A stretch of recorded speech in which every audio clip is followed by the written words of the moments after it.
Welcome back to our March edition of NMRAx. I'm Speed, not at the bottom of the helix today because we are in Tulsa in 66-degree weather for the LD OPSIC weekend, and you are missing out because there's some beautiful layouts here to operate on. Back to what we're doing here. This will be our second installment of the Scenery Clinic, where we delve into vegetation aspect of scenery. Fresh from completing his Scenery AP, please join me in welcoming Lloyd Henchey. Thank you, Speed, and welcome back, everybody. So we'll go directly to presentation.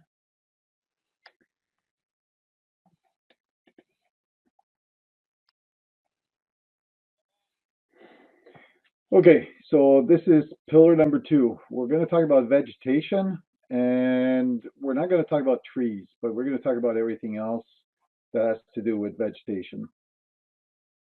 This is a presentation, a clinic we did, I think it was October of 2023 with our division, the St. Lawrence division of the NMRA. So we will see a little bit later that I'm just going to represent somebody that did his own clinic. So let's start with vegetation. So as you can see, there's flowers, different colors. There's layers of grass. Like you can see that the grass is not the same level all over the place. And of course, you've got bushes. So we're going to take a look at scenery material.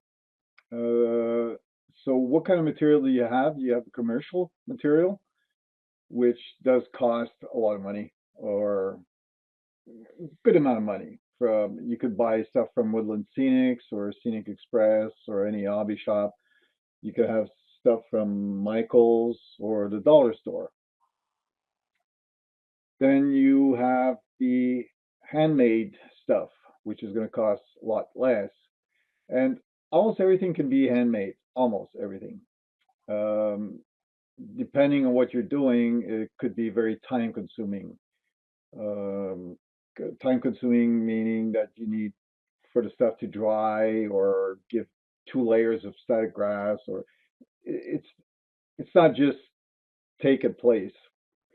So there's plenty of how-to videos out there that if you're looking for something specific. So as an example, you can make your own fine and medium turf from that cushion foam, then dye it and pass it into a blender to really shred it, and you've got your turf. Bushes can be made from twine, dyed or painted with superleaf or static grass added. Bushes can also be made with furnace filters or fine mesh with turf followed with superleaf or static grass added, etc. There's a lot of ways of doing vegetation around your layout.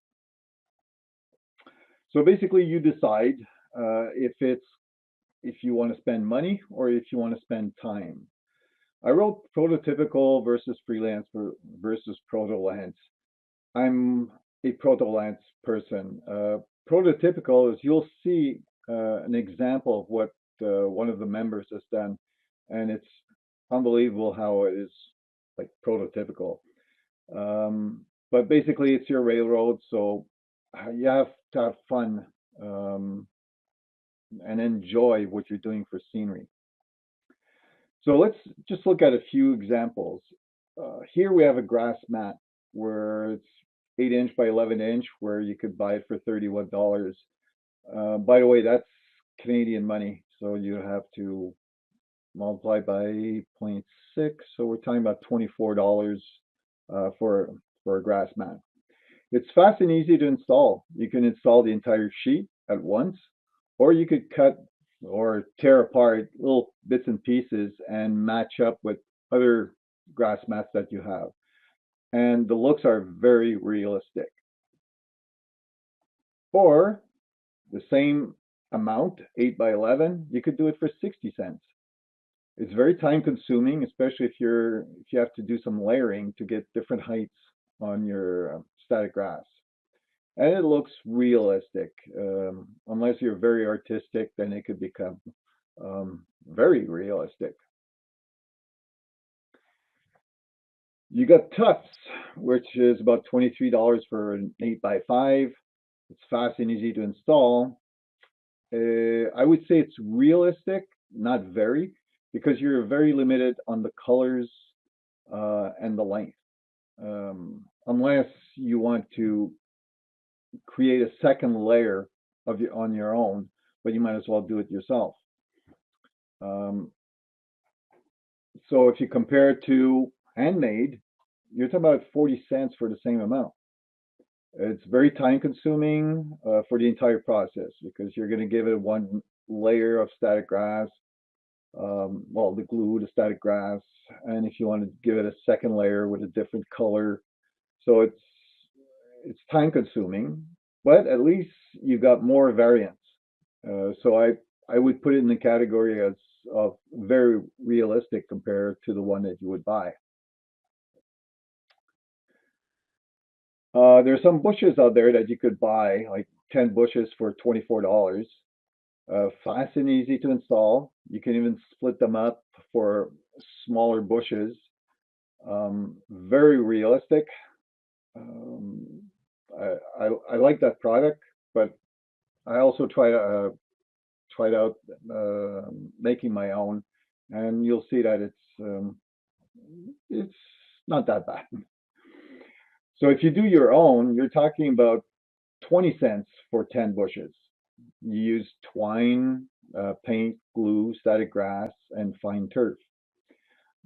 Time it takes about 15 minutes per bushes, but if you're going to do one, you might as well. I mean, depending on how many do you need, if you need 50 of them, it will take you less time to do. So you decide if you want to pay the full cost or you just want to pay 2% of the full cost. And of course, you have to decide, do you want to take a few minutes or do you want to take a few days? So there's, it depends on how you want to do it. And also, by doing your own, it helps to be a bit artistic, or if you work with a picture to give you an idea, um, it's not always obvious. It takes a lot of practice, but it's worth it. That's what the hobby is all about. So I'm going to talk about modeling with static grass. Um, Static grass, I mean, yeah, you could have different layers, different colors, different heights, um, and the material that could be used is also very um, different. So what is needed? Well, you need a static grass applicator, you need white glue, you need static grass, and hairspray if you're going to create layers, or you could do it also with white glue. You need a vacuum and a nylon stocking to recuperate whatever is loose. Now, I just want to talk about the static grass applicator for a minute. Um, I've been reading a lot of people that complain that some of the static grass, some applicators don't work properly, or those that you plug in are better than those with the battery. Not really. Um, and even the cheaper you pay, well, basically you get what you paid for. Again, not really. I first started using static grass about 7 years ago with the one from China. I wanted to go cheap, and I think at that time it was about $50, and it came with four sizes of grids. Um, for example, for 2 millimeter, then you had 6 millimeter and even 12 millimeter. So you need bigger grids, and it worked with a battery. It did a For me, it was a fantastic job, and it was battery, and it was cheap, and it worked well. Then of course, I needed a little bit more than just um, what I had. So I ordered the WWS because it came in a like little suitcase and had an applicator that's about 1 inch in diameter for hard to reach places. It also had a little box where you could do your own um, tufts on it, and that worked with a battery. That worked very well too. And a friend of mine built homemade battery, and that works great too. And he did it for $40. So it's not really the price you pay. The way I see it is how it is used to get good results. So what is a static grass applicator? Well, the device helps in applying fine static charge fibers to represent grass or other ground cover in realistic manner. Static electricity, the key principle behind a static grass applicator is the use of static electricity. The applicator generates an electric charge in the grass fibers, causing them to stand upright when they come into contact with the surface. Charging the fibers, the applicator typically consists of a container for the grass fibers and an electrode or a metal mesh connected to high voltage power. Um, power source. When the power is turned on, the metal mesh becomes charged with static electricity. Uh, just make sure you don't put your fingers around it.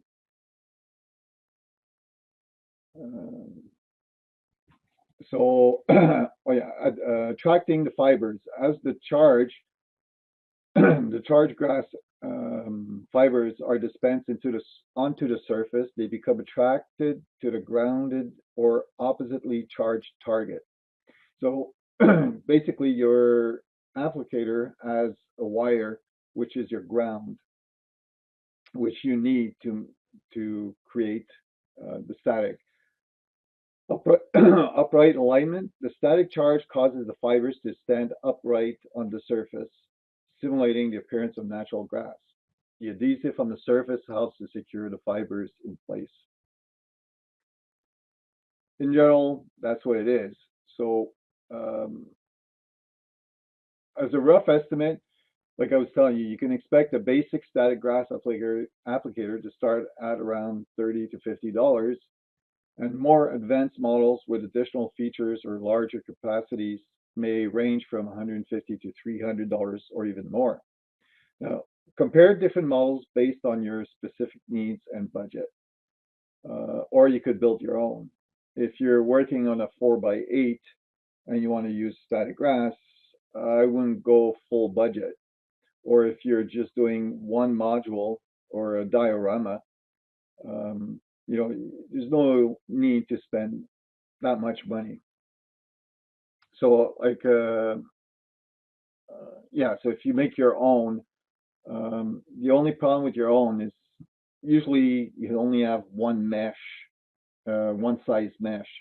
So you have to also build a few other mesh if you're going to use longer strands.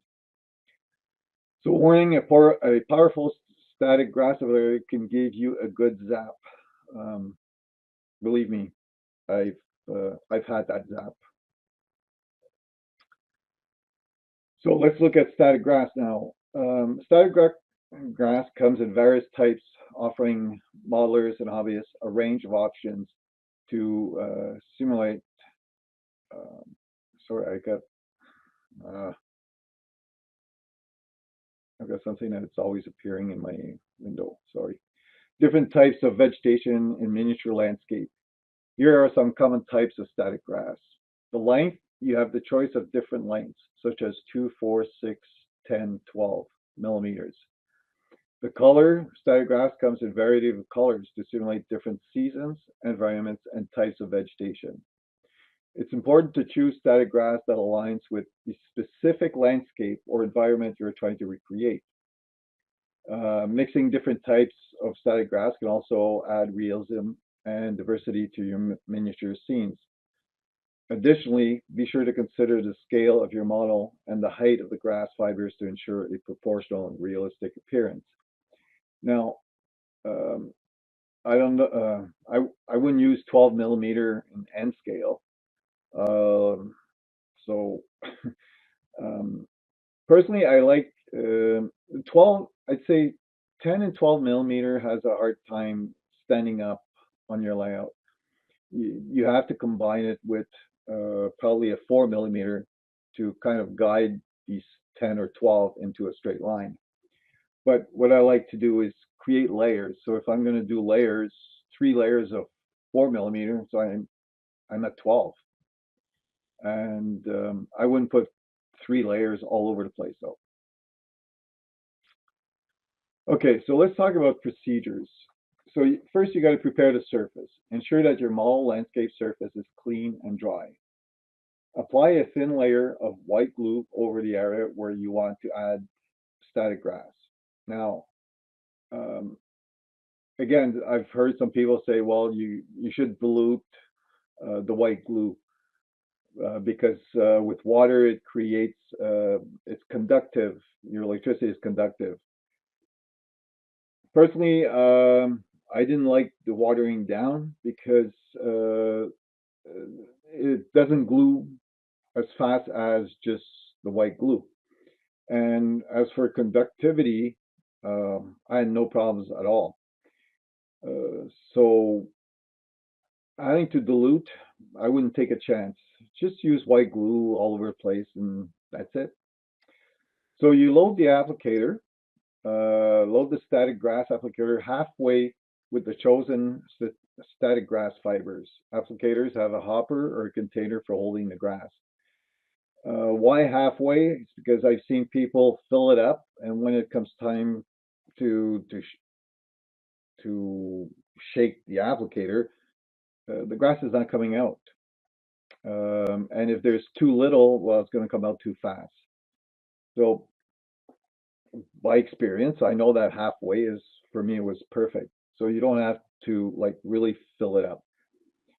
Um, so when you apply the grass, hold the applicator above the prepared surface at a suitable height, about half an inch.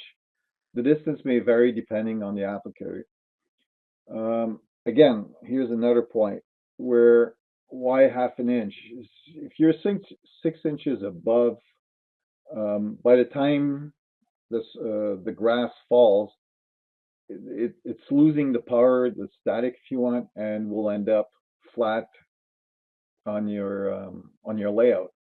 So by being close, it's much better.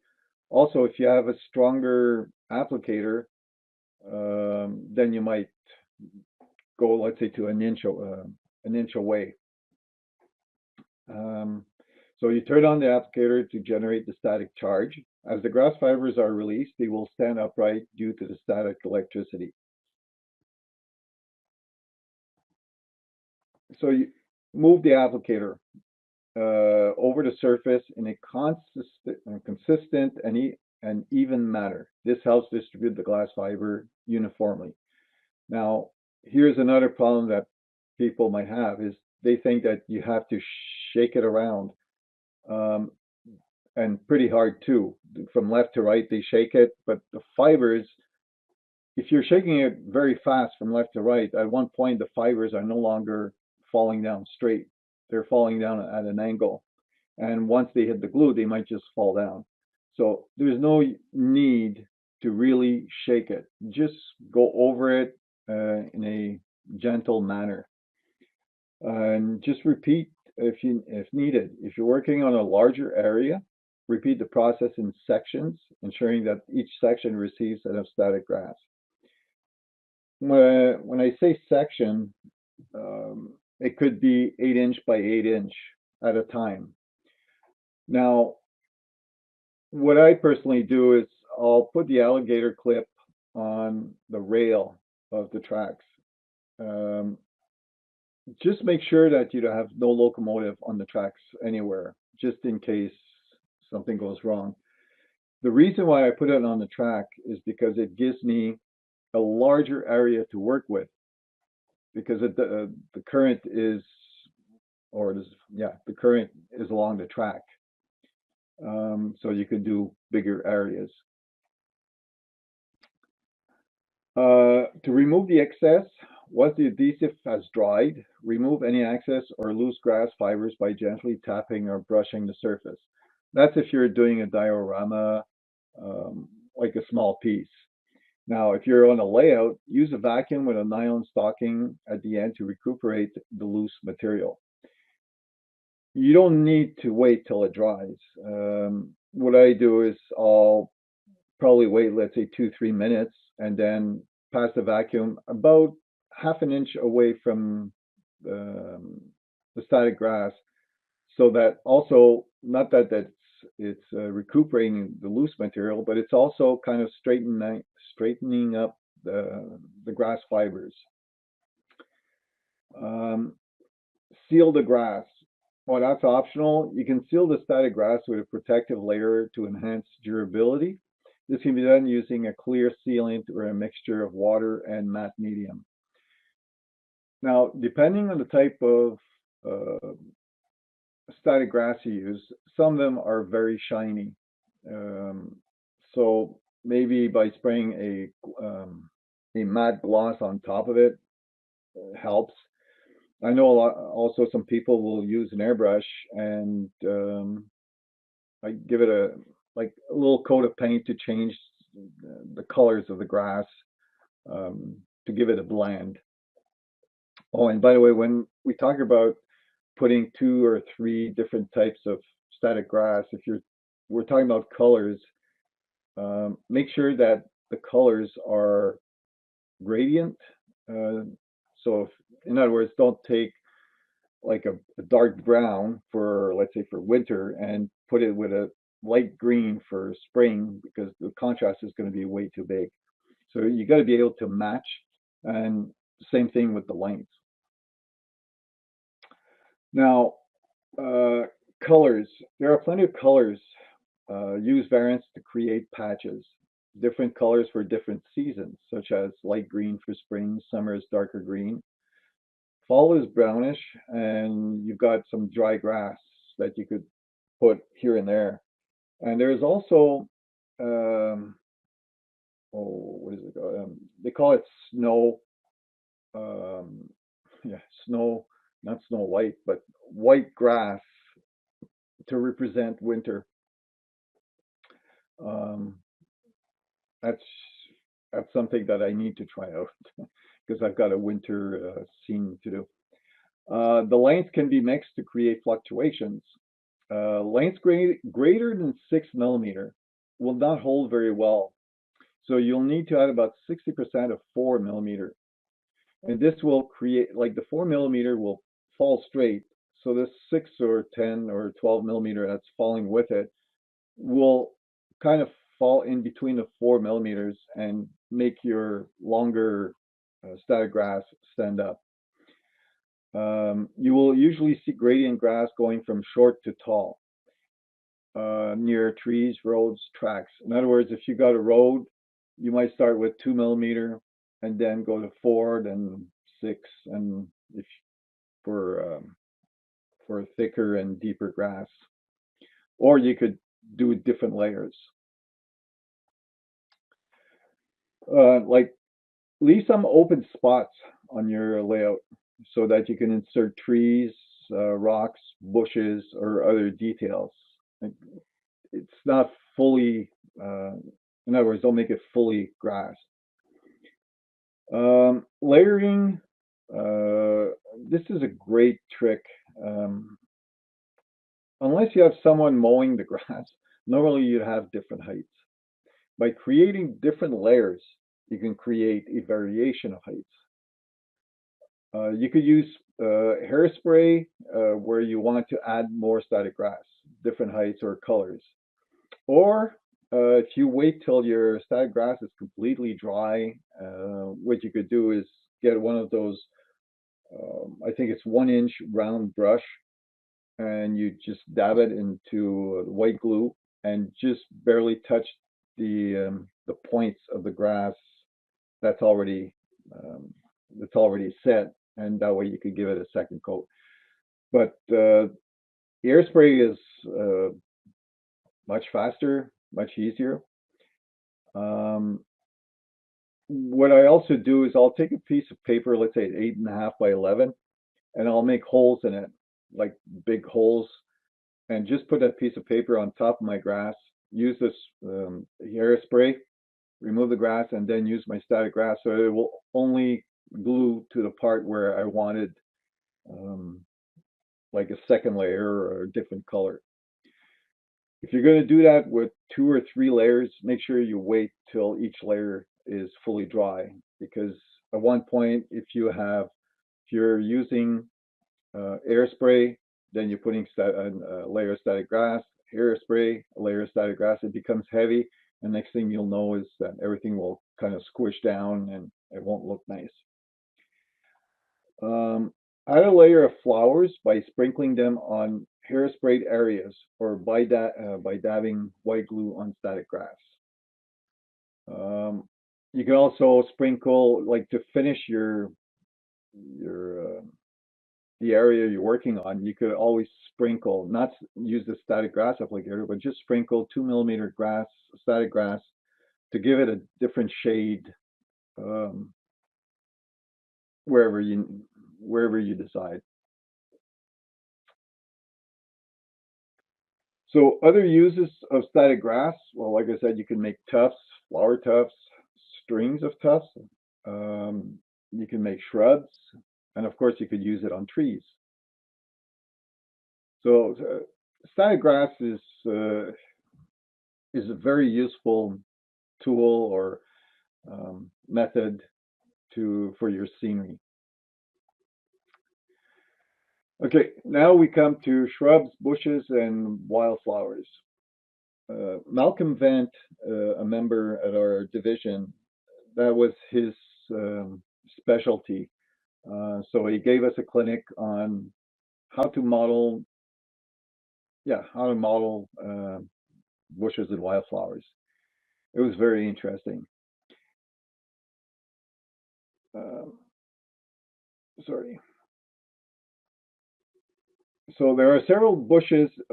Oh yeah, since we're from the St. Lawrence division, which is Ottawa, which is basically southeastern Ontario. Uh, the bushes that are very common in Ottawa are especially in wetlands and along the riverbanks. A few examples are red osier dogwood with distinctive red bark, black hawthorn and alder buckthorn with black bark, and bush honeysuckle. They all have a roughly similar bush shape, with typically many parallel stems, or stems coming from a central root ball.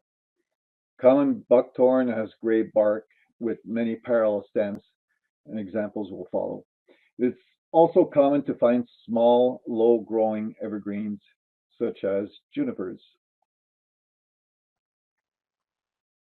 Red osier dogwood with distinctive red bark and common root ball. The winter shot shows the structure pretty well. And what we mean by root ball is, as you can see, everything goes into, like, if you were to remove it, it's one big ball, and it's pretty hard to remove. Black hawthorn, black bark, and parallel stems. Alder buckthorn, black bark, and common central root ball. Common buckthorn has gray bark with many parallel stems. Bush honeysuckle, common root ball. If you can see in a picture here, when I was saying leave some open grass so that you could put bushes, you can see that there's not much grass around it. And you've got your common juniper, low-growing evergreens. So there are very nice commercial bushes available from companies, but you can make some quite effective representation of these local bushes yourself with a few simple steps. The first ingredient is just twine, the old brown, fuzzy, twisted string that has a peculiar smell to it. It is very inexpensive and can be found in the dollar store. Then we need some carpenter glue, hairspray, India ink of your preferred color for the bush bark, and ITA 99%. For the structure of some of the bushes, we'll use 4mm and 6mm static grass of a color that matches our bush undergrowth.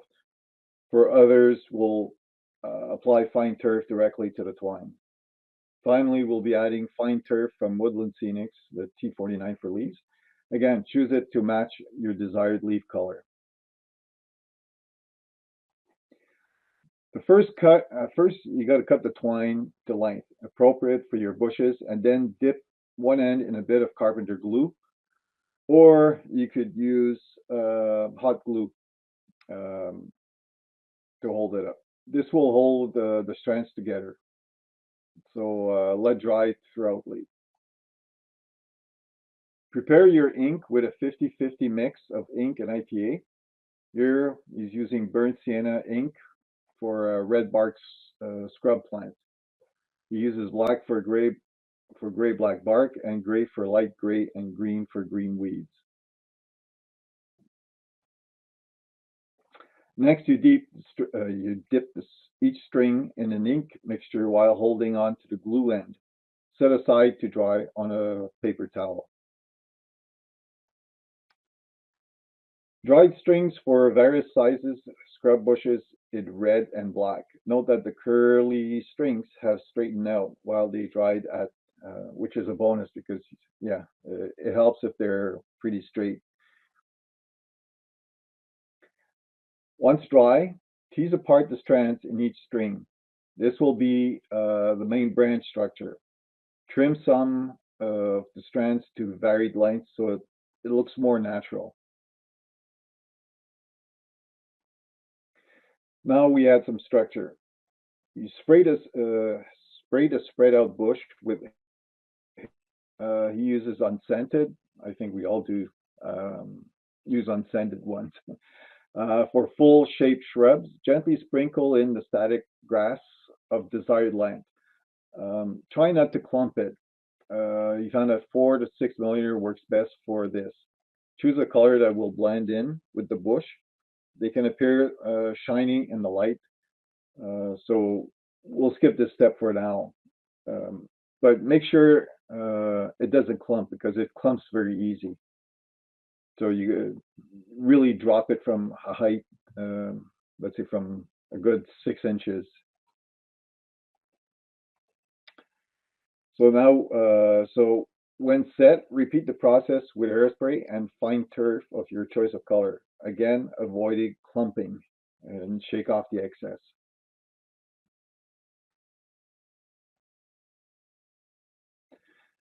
Squat bushes without the turf layer makes a reasonable low evergreen bush like a common juniper. You can experiment with shorter static grass fibers to see what looks best. The rounder bushes are like bush honeysuckles. Once the bushes are dry, I placed an upside down green tape strips for storage. At this stage, inspect the bushes in the light for any shiny bits of static grass that aren't covered in turf. Trim them off or touch up with another airspray and turf application. But don't go too crazy on another layer because then it becomes very thick and you won't be able to see the leaves or like the branches. Plant the bushes with a dab of glue and make sure the stem is well integrated in the ground cover. These are on his bridge diorama. And I'll explain the diorama later on. More variation on the theme, I needed some wetland bushes that grow with many stems from one root. These bushes are widespread and are the first type to grow back in spring or to reclaim cleared land. So you repeat the same step as before with longer strings, about 1.5 to 2 inches in HO, and shape to have multiple multiple branches. You just spread the string around. Other type of plants that grow in wetlands upslope from the marsh grasses and cattails are red bark, multi-stem red osier dogwood, and black bark alder buckthorn. He uses 1-inch string dyed with burnt sienna ink to replace the red bark and black for the black bark. In this case, we want them to be thinner and not as bushy. So each string is cut at the glued end to make 4 stalks. There can be further thin and shaped.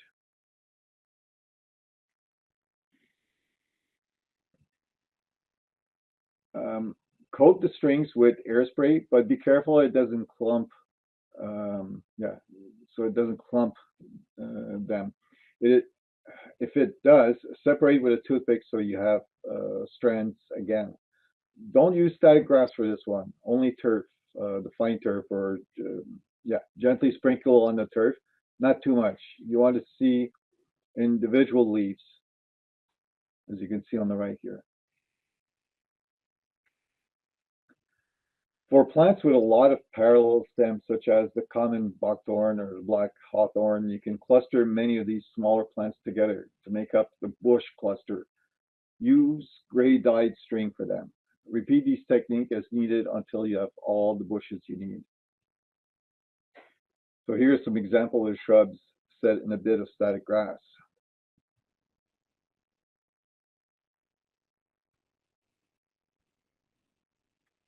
Jute can also be used to make generic green weeds that grow in small clumps or singly. Using the same technique as of the dogwood, thin out the jute clump by further subdividing the original glued jute strings. Dye a green color. I use my thin green acrylic ink. Tease out the strands so individual jute fibers are left. Now we're getting thinner and thinner. Use hairspray. Attach a thin group of fine green turf along the length. When dry, cut the strands into groups of 1 to 3 fibers.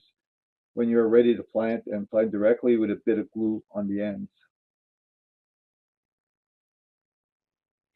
Here's an example of the use of these weeds, where you see the red arrows. This is an HO scale. So before leaving the topic of bushes, there's another very effective way to make larger green leaf bushes and vines. The material are typically used for tree canopy, hair canopy from tremendous and superleaf. Select a short piece of the canopy at the end of the braid and tease it out well so individual hairs are visible. Using hairspray as glue, attach light layers of superleaf, sprinkle them on gently, and repeat if required. But again, go light because you don't want clumps. When dry, cut the entire clump from the braid and then use bits of the foliage as needed. Don't cut it from the clump until you need it.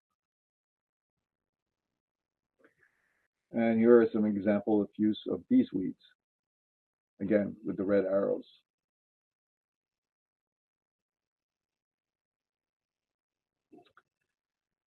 Now we go to modeling wildflowers. Malcolm continued with, like I said, with everything that had to do with bushes,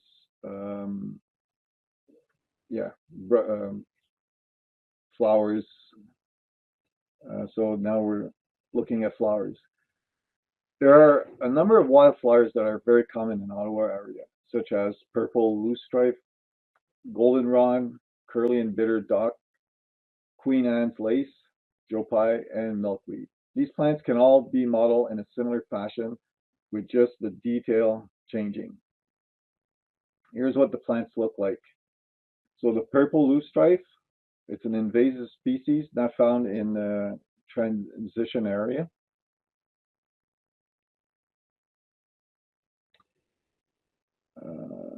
So you got the duck, curly, and bitter. This is a brown colored weed seen in fields in summer. The green leaves at the bottom of the plants are different for the two types. Queen Anne's lace, we call wild carrot, distinguished by a bowl shape of small white flowers and very spindly leaves. Milkweed and Joe Pye. They are a bit similar from a distance, but Joe Pye has purple flowers and small leaves, whereas milkweed has large, fewer leaves. Goldenrod, there are several types that vary in the flower configuration. This is one example. So to model them, we're going to start with white fine bristles from a cheap paintbrush. I had these left over from another project. I taped them to the back of a strip of masking tape so that bristles sticks out about 1/2 inch on each side. Cover the bristles with another strip of tape to make a centipede-like thing. Either airbrush or hand brush the bristle to paint them a suitable flat green. So he liked Vallejo Air IDF green. The strip already has been painted and the leaves applied. For most of the wildflowers, I use fine turf weeds or fine turf grass from Woodland Scenics. I airsprayed the strip and then gently dragged it through a flat lid with a small pile of turf. Repeat for coverage desired. The flower portion of the plant was normally one of the combinations of Woodland Scenics pollen colors, flowers, or plant use. The pollen is the finest of the three. Purple loosestrife, a stem covered with a few fine turf leaves at bottom and mostly coated with purple pollen. Curly dock, a few super leaves at the bottom and brownish plant hue applied to the rest.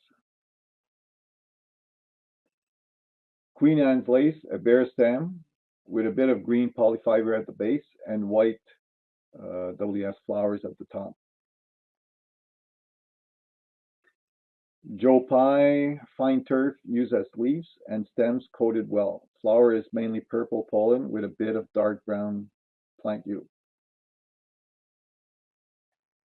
Milkweed, super leaves spread sparely and a combination of mainly white flowers tinged with a pink WS pollen.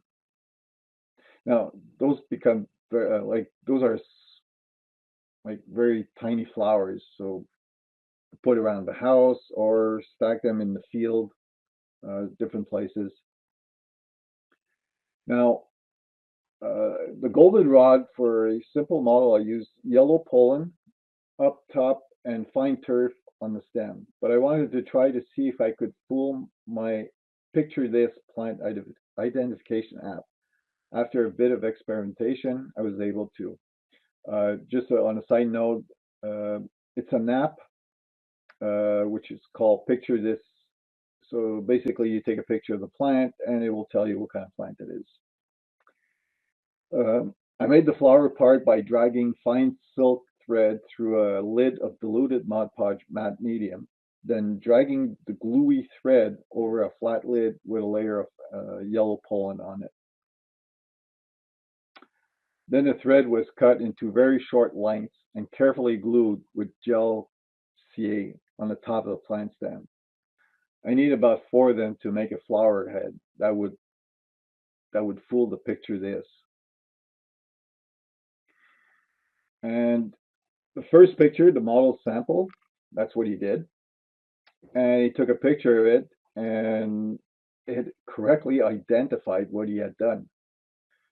So for me, that's pretty prototypical of what you could do handmade with the flowers. Like I said, that's what he did, and the app recognized it.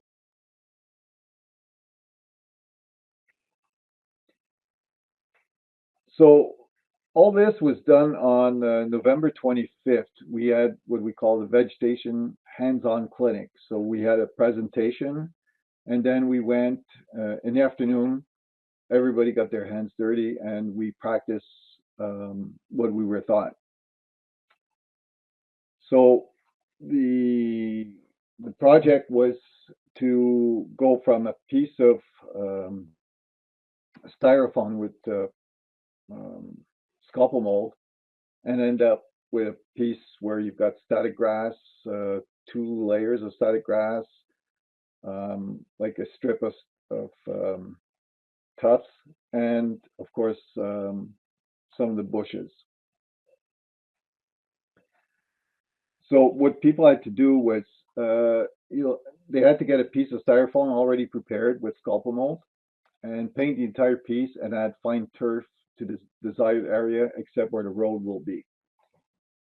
The reason for fine turf, it was to show that you could use fine turf or you could use static grass. In this case here, we were going to use fine turf and then put static grass on top.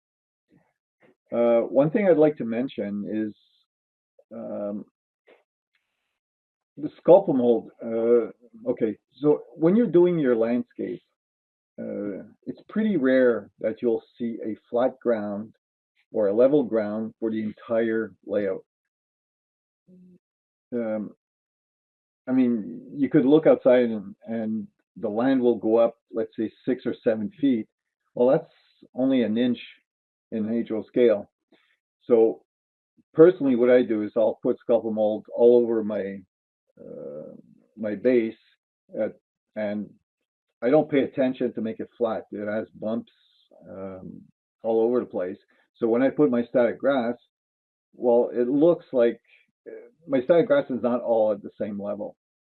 So it was a way to show people that, like by using static grass, you can have different levels just with one coat, one layer of static grass.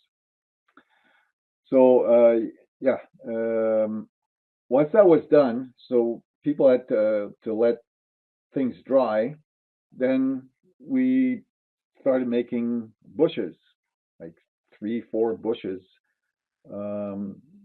different ways of doing it. So Malcolm was showing us how he did it, and everybody was able to do some. Now that we all know how to make different bushes, it was static grass time. So we did a demonstration of how to do layered static grass, just to show that like it's not too complicated, and of course how to make tufts with the static grass. So a lot of people were using static grass for first time, and like I said, one of our members had built, I think it was 10 or 12 homemade static grass applicators, and he brought them over, so it was accessible to everybody. So the first layer of static grass, so people had to do their static grass, but then after 3 hours, it was time to go home. So everybody had some homework to do, which was to make a second and a third layer of static grass, and then to incorporate the bushes they had done and make a road with grass, and also to put flowers. So this was during our clinic. You can see some of the people what they had done. On the left, bottom left, you have Malcolm showing us how to do. He was doing a hands-on presentation. Top right is a member working on one of the bushes.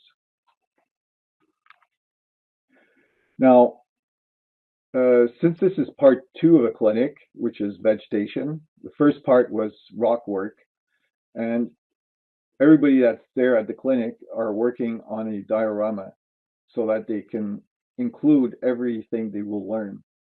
Like next month, like the white part, next month is going to be water.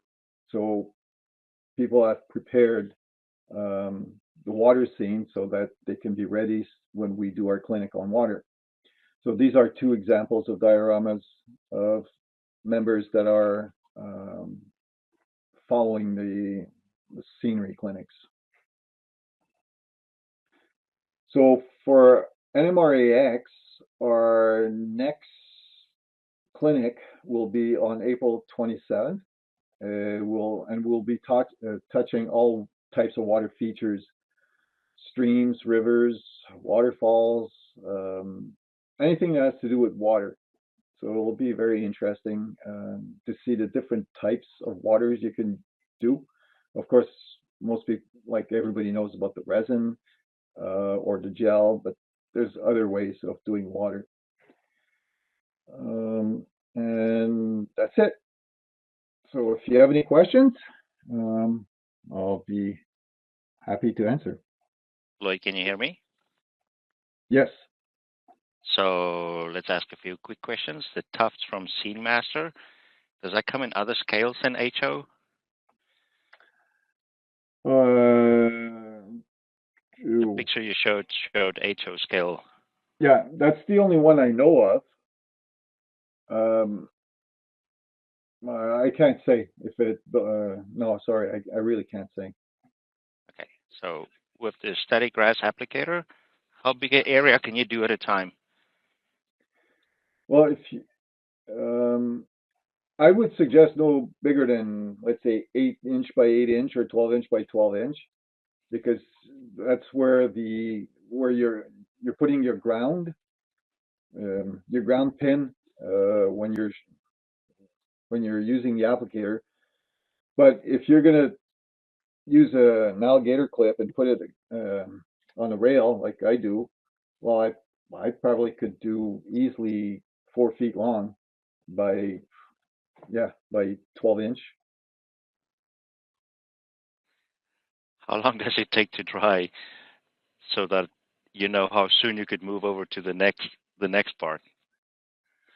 Well, I move to the next part even though it's not dry. I'll move to my next part after that. Okay, and then Once I and yeah. you said those people put it in their cars and took it home after 3 hours, or Oh no, it wasn't finished when you took it home. but it was still drying. Yeah, well, they worked on a 4 inch by 6 inch piece of styrofoam that they brought home, but it wasn't dry. And Okay, and people work on their diorama for next month. cool.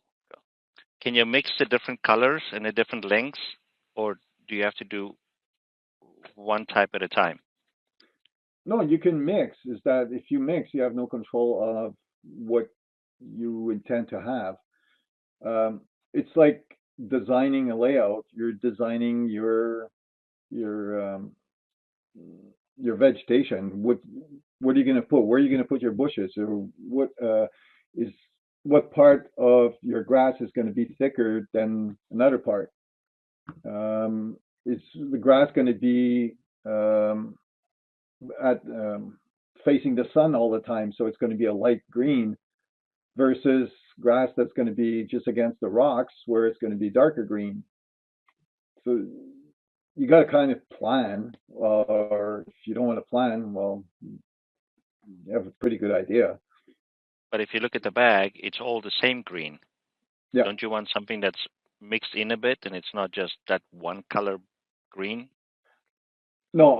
Okay. Okay. I'll just give you my experience. Is that when I start, I'll use a 4 millimeter grass, and I'll put two colors, Okay. two different colors, but they're both 4 millimeter. And then I'll decide later which part I want to give like a second layer or a third part. Okay. Do you have different advice for N scale or O scale? No, I think it works the same way. The principle of using static grass or doing the shrubs is the same thing. Um, I don't see anything different because it's a different scale. The only thing in N scale is that, yeah, it's going to be shorter. You're going to be working a lot with 2 millimeter. Okay, then the last question for tonight is, would you be willing to share the slides somewhere, or do you already have it on your division website? Yeah, it's on our division website. I could send it to NMRA. What do you? Isn't there a place with Facebook group? to the group? Yeah, We've- NMRA group. Yes. Yeah. Cool. Let me just quickly see if there's any more questions. People say thank you, and thank you. Thank you, Lloyd. Thank you for the first clinic of today's NMRAx. We will see you in about 5 minutes. Okay.